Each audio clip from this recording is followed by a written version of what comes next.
Non stiamare in stato di grazia supera il test chiamato Vigor per Conti con un netto 3-0 realizzato nel giro di 6 minuti, vittoria che permette agli Lenzi di stabilirsi al secondo posto in solitaria in seguito allo stop della Tor Tre Teste e al pari dell'Urbe. La partita presenta da subito ritmi sostenuti. Dopo due timide conclusioni biancoviola, i padroni di casa registrano la prima vera occasione con il colpo di testa di Fiorentini. I continui duelli in mediana sono un'altra caratteristica del match. Qui Caramico perde il suo contropinto Sami, che poi si affida alla corsa di Morucci in verticale. Il 9 temporeggia, poi cerca lo spazio in buca, la difesa libera solo parzialmente, con la palla che arriva a De Vita, appoggio per Occulto che poi fa tutto il resto. Conclusione dal limite chirurgica e palla all'angolino.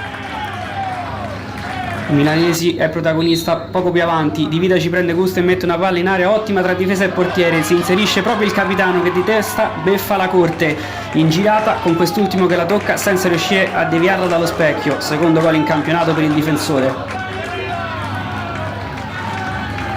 Piove sul bagnato per la Vigor che non riesce a reagire, c'è sempre Di Vita a inventare, apertura perfetta dalla parte opposta per Perroni che poi non è da meno, serpentina per entrare in area di rigore e conclusione che fulmina la corte sul primo palo.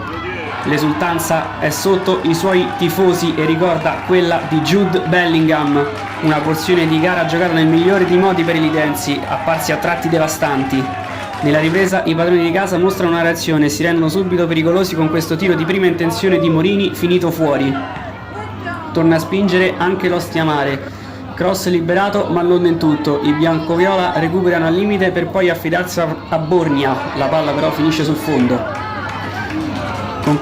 Confusione anche dall'altra parte del campo, Martinese tiene vivo il pallone, Ballanti scodella in area creando una bagarre, Touré riesce a anticipare Russo alzando però troppo il pallone. Non c'è respiro, la Vigor sbilanciata perde un pallone evitabile che dà il via al contropiede ospite. Chi se lo gestisce alla perfezione dando fondo alla benzina rimasta. L'1-2 al limite con Morelli è perfetto e dà al 5 l'opportunità di cercare la porta. La corte risponde presente ma non è finita. La sfera dopo un rinvio in goffo torna a disposizione di Kiss che ci riprova ancora la corte a metterci una pezza. La Vigor prova a replicare il gol subito, palla messa in mezzo praticamente da metà campo, deviata sotto porta, super risposta di Russo che vola a toglierla da sotto la traversa. Nel finale i Blaugrana provano anche la carta del contropiede. Palla in profondità per Muro, Russo in uscita viene scavalcato dal pallonetto del 18 che però rimbalza sulla parte alta della traversa. Nulla da fare per la Vigor che cade sotto i colpi di uno Stiamare praticamente perfetta e seconda in classifica.